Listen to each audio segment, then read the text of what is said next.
Welcome sa day 1 ng pag-restore natin ng bike natin. Pero bago ang lahat, busal muna tayo. Ayaw motor, mahal sa gas. Ngayon ko na lang ulit na magagamit ng bike na to Pucha, ang init na. Sana may maabutan pa akong pagkain. May pa ako.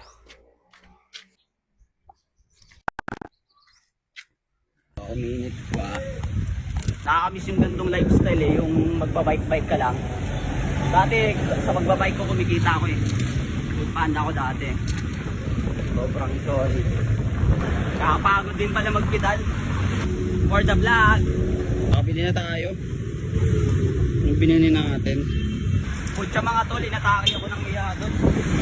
Ewan ko kung pangis. Ano lang kaya ako naiya or lang umano sa akin yung kaiyan.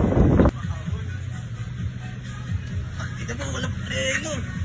Pinulang tayo, doon pa tayo nasiraan. Ang tagal ko na kasi ito di ginagamit ng bike na to Di natin napansin. Wala na palang preno. Kahit i-preno ko siya, gumagalaw siya. Tapos umaalog na siya.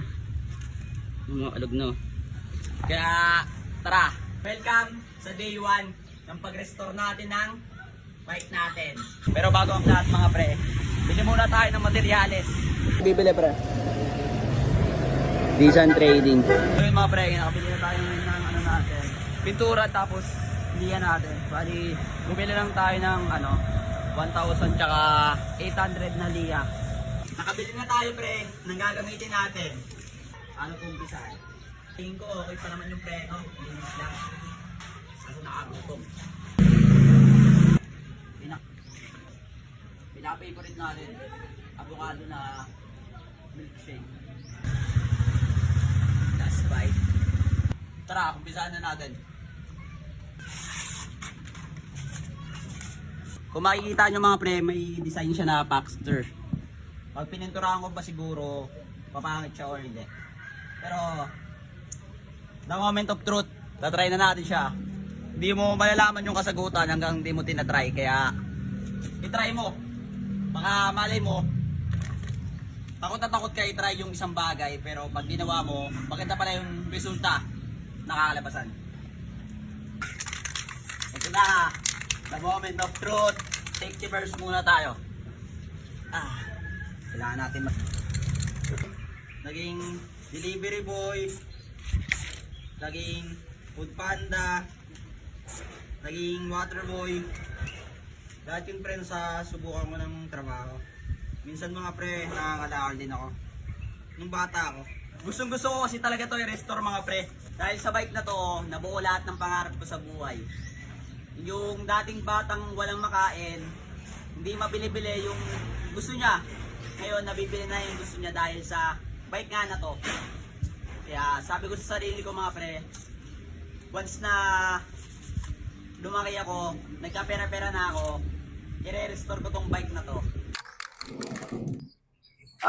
Sa tingin nyo mga pre, umokay ba yung itsura or pumangit? Putek. Parang, sa tingin ko naman, gumanda naman Parang gumanda naman siya. Parang nag-improve naman. Ayun nag-improve naman, di ba? Ayan, ito na yung itsura. Ito na yung itsura mga pre. Okay naman siya. Ang nangyayari sa'yo pag ginagamit mo yun? Sabay sa vlog.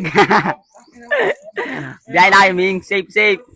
And, bago pala matapos tong video na to, gusto ko lang linawin na hindi ko ginagaya si Tokwa Gains.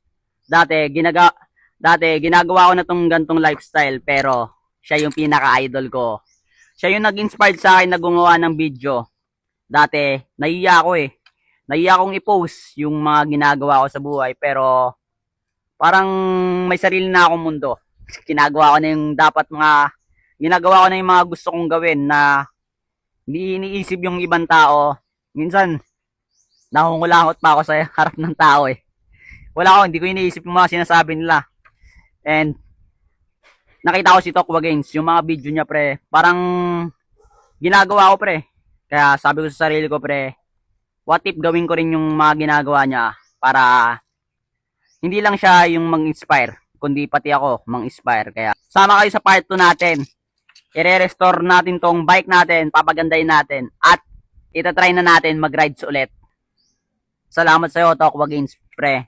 Solid ng mindset mo. Sana soon makakolab tayo and sobrang solid mo, pre. Dahil sa'yo, nag-improve na yung lifestyle ko. Yun lang mga pre, God bless and gawin nyo mga gusto nyo sa buhay.